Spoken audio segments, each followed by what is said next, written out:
सुन- कहाँ जा रहे हैं प्रभु जी? अध्याय का शीर्षक है शुद्ध भक्ति के लक्षण।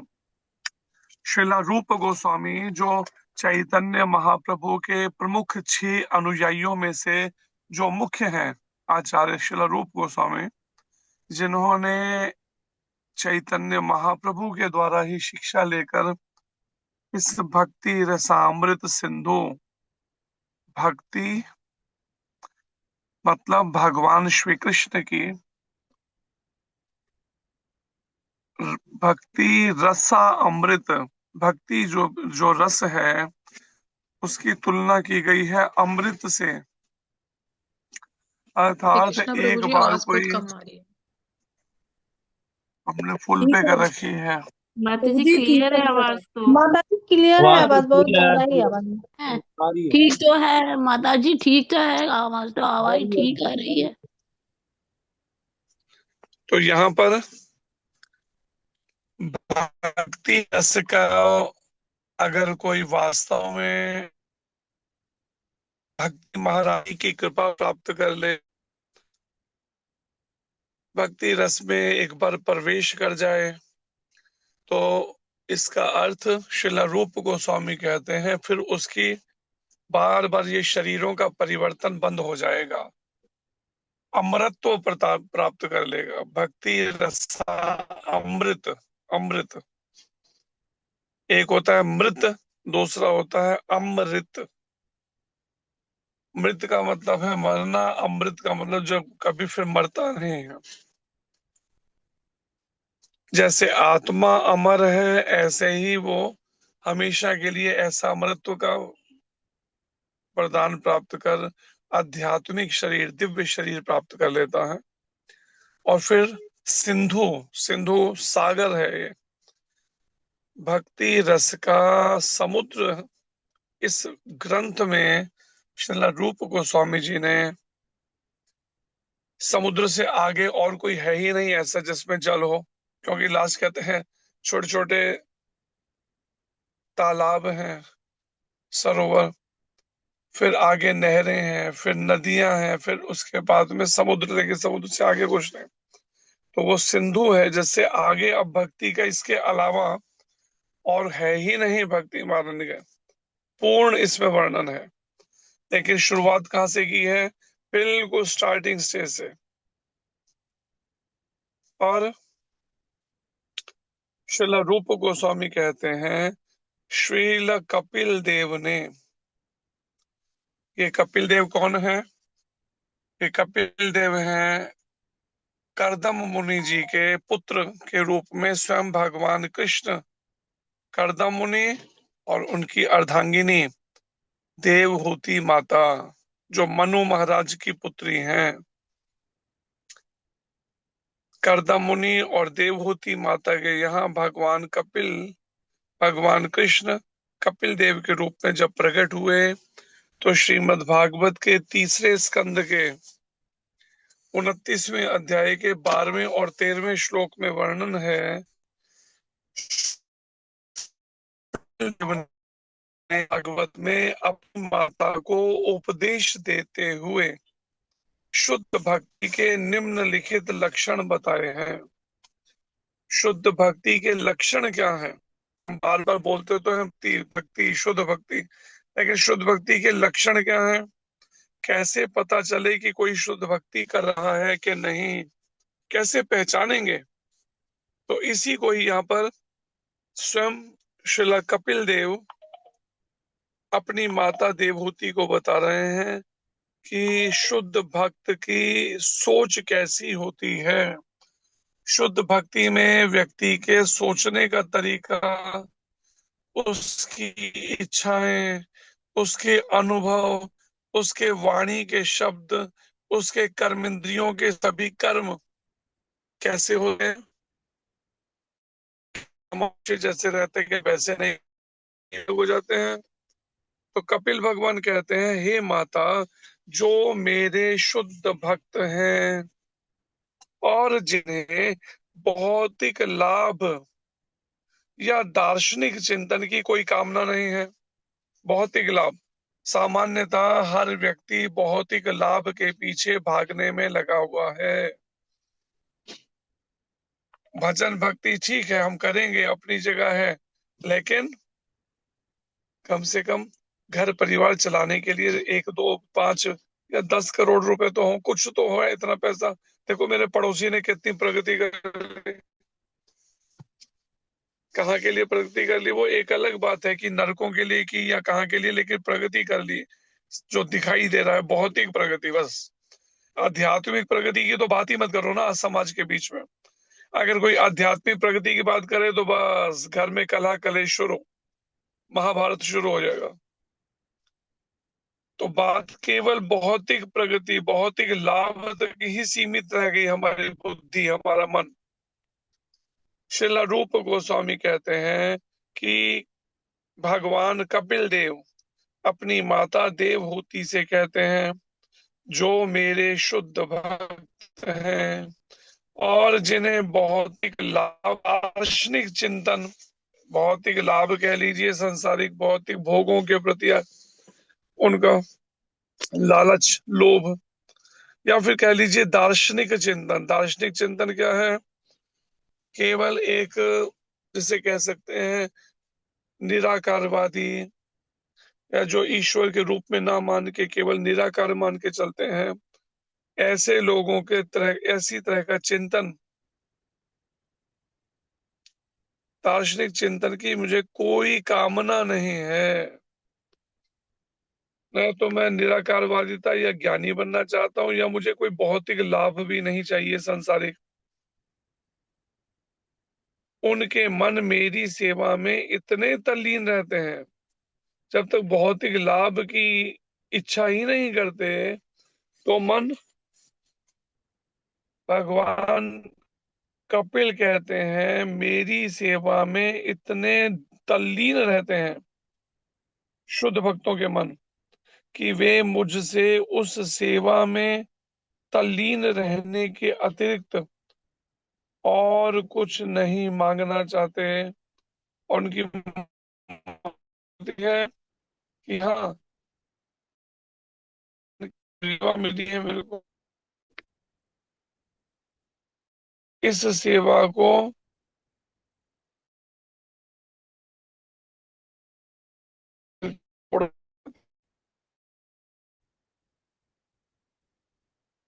उनके में यकीन रहते हैं कि वे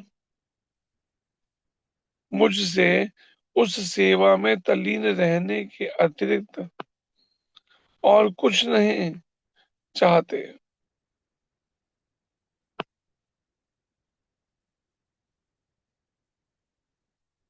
यहाँ तक कि वे मेरे धाम में, मेरे पास, मेरे साथ में रहने की भी याचना नहीं करते।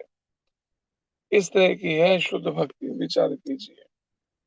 भगवान के धाम में भगवान के साथ रहने की भी याचना नहीं करते।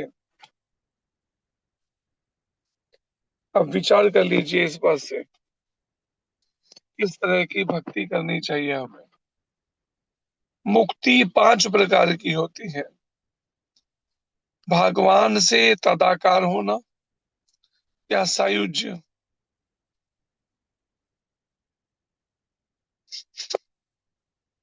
और फिर भगवान के साथ उसी लोक में रहना, सालोक्य।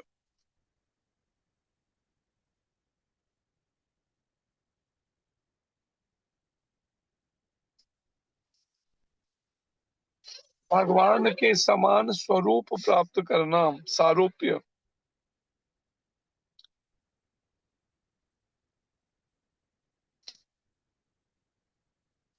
भगवान की ही तरह उन्हीं ऐश्वर्यों का भोग करना, सारिष्टी। जैसा भगवान को ऐश्वर्य सुख सुविधाएं मिल रही हैं, वैसा ही भोग करना, इसे कहते हैं सारिष्टी। तथा भगवान के संगी के रूप में रहना, यह,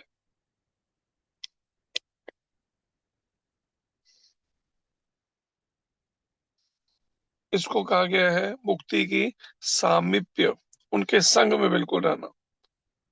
भक्त भौतिक इंद्रिय तृप्ति को तो ठुकराता ही है, वह 5 प्रकार की मुक्तियों में से किसी प्रकार की भी मुक्ति की कामना नहीं करता। ना सायुज्य, ना सालोक्य, ना स्वारूप्य, ना सादृष्टि और ना सामीप्य।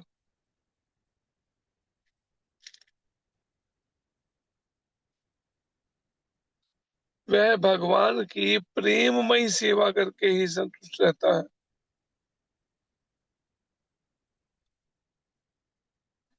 यह शुद्ध भक्ति का लक्षण है। अब विचार कीजिए, शुद्ध भक्ति का लक्षण बताया गया जो यहाँ 5 तरह की मुक्तियां भी भक्त नहीं चाहता, जी उनमें प्रकार भी नहीं होना चाहता, सालों के उनके लोक में भी वास करना नहीं चाहता, सारूप्य उन जैसा रूप ही नहीं चाहता, सारिष्टि उन्हीं तरह के ऐश्वर्य का भोग करना।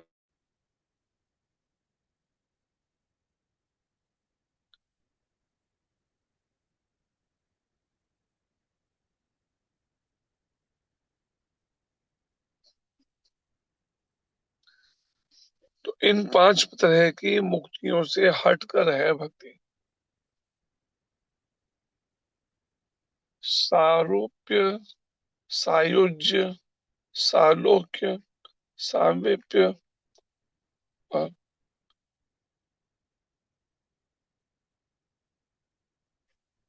सारिष्टि।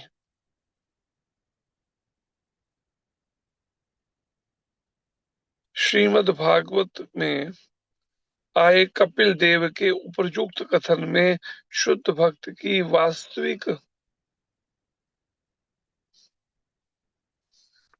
स्थिति का वर्णन हुआ है कि शुद्ध भक्ति की वास्तविक स्थिति क्या है, और भक्ति के प्रारंभिक लक्षणों को भी परिभाषित किया गया है कि भक्ति के प्रारंभिक लक्षण क्या हैं। अगर हम किसी को पहचानना चाहें तो वो लक्षण क्या है जिससे हम पहचान सके कि ये शुद्ध भक्त है या शुद्ध भक्त नहीं है। तो यहाँ इसके लक्षण बताए गए हैं शुद्ध भक्ति के।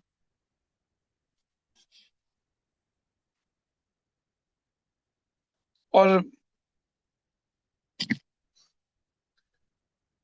भक्ति के अन्य लक्षणों का वर्णन श्रील रूप गोस्वामी ने विभिन्न शास्त्रों के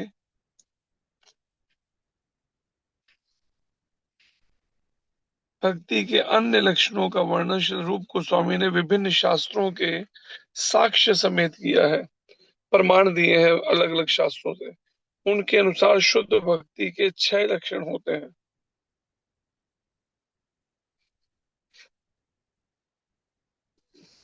और तो लक्षण क्या है निम्नलिखित हैं, आप बताए गए।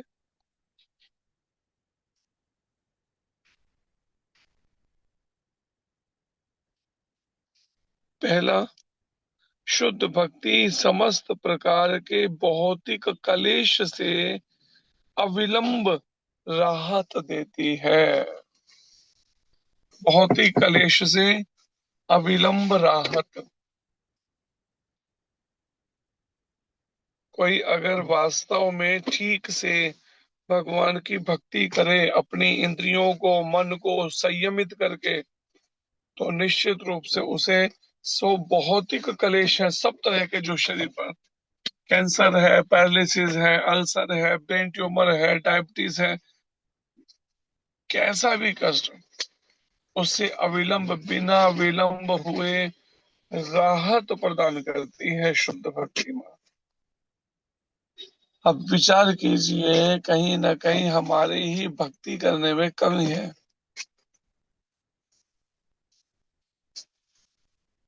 उस दोष को, उस कमी को दूर करना चाहिए।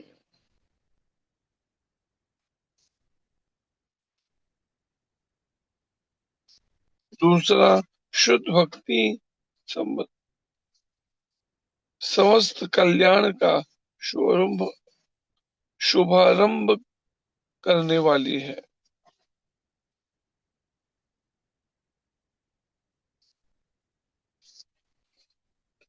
और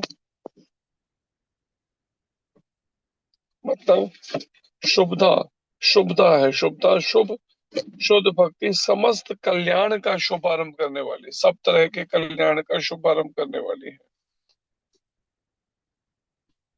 और सामान्यतः हर व्यक्ति अपने जीवन में यही चाहता है कि सब तरह से कल्याण हो, उसका, उसके कुटुंब का, परिवार। तीसरा, शुद्ध भक्ति स्वतः दिव्य आनंद प्रदान करने वाली है। साइंद्रानंद, सांद्रानंद विशिष्ट।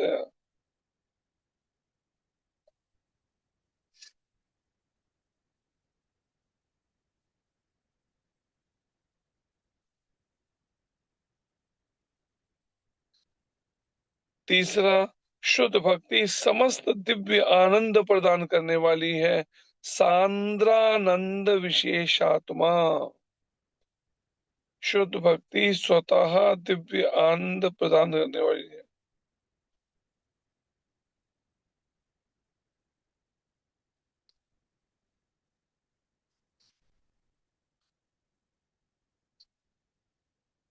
फिर उसके बाद है चौथा, शुद्ध भक्ति विरले ही प्राप्त होती है, दुर्लभ है।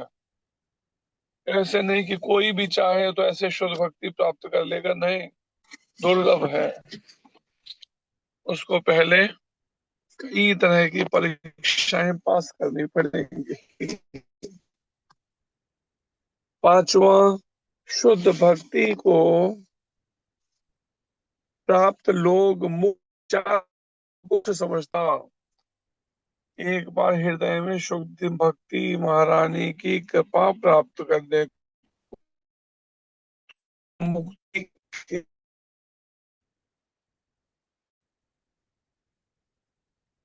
मुक्ति के विचार मात्र को तुच्छ समझते हैं।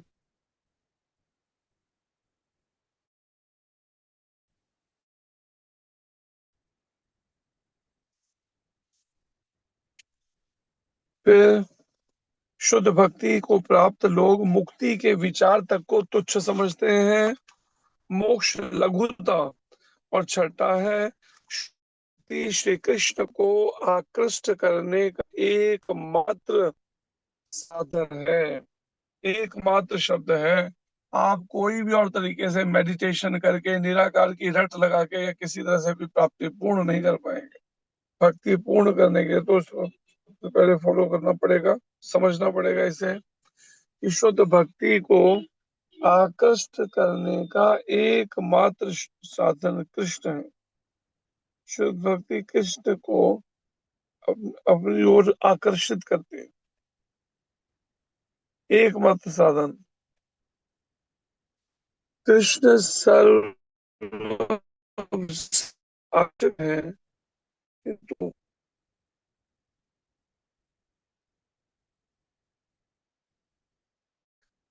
सर्व आकर्षक है, किंतु शुद्ध उन्हें भी आकर्षित करती है। इसका हुआ कि शुद्ध भक्ति साक्षात श्री कृष्ण से संबंध, साक्षात कृष्ण से दिव्य रूप में भी अधिक बलवती है। देखा जाए तो शुद्ध भक्ति अधिक बलवती है, प्रभुपा जी कहते हैं,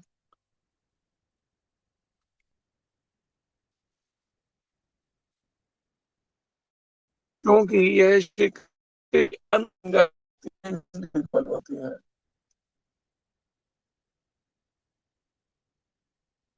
तो इस बात को विचार करना चाहिए, क्योंकि यह कृष्ण की अंतरंग शक्ति है। ऐसे में जब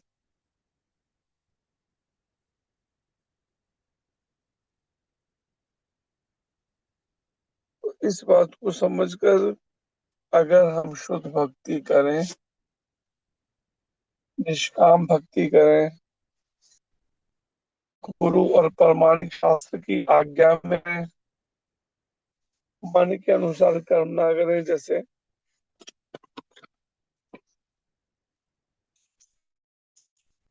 के पर कोई भी कुछ कार्य करना शुरू कर दें, उसमें पूर्ण सफलता मिलना संभव नहीं। लेकिन अगर हम सावधानी पूर्वक करें तो यही चांसेस है कभी उसका भटकाव हो।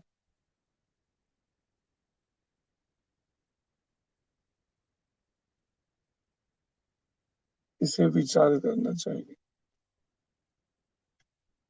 हरे कृष्ण। धन्यवाद।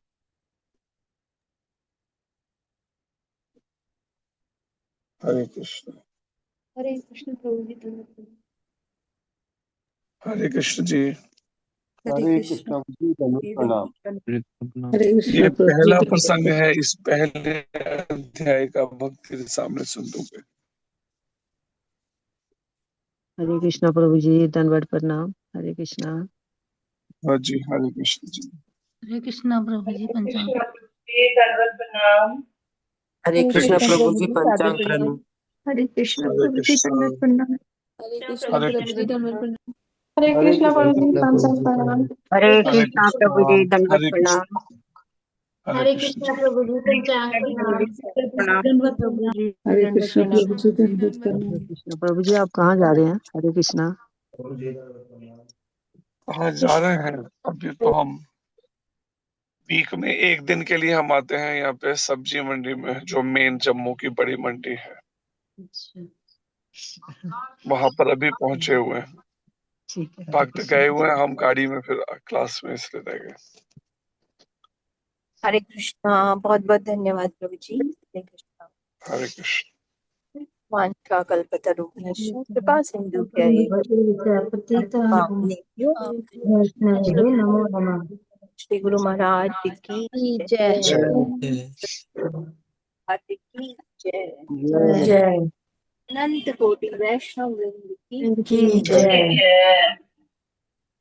हरि हरि हरि हरि बोल। हरि हरि बोल। हरे कृष्णा प्रभु जी, दंडवत प्रणाम। हरे कृष्ण प्रभु जी धन्यवाद प्रणाम। प्रभु जी हरे मीटिंग कृष्ण एंड कर प्रभु जी पंचांग प्रणाम। प्रभु जी सादर प्रणाम।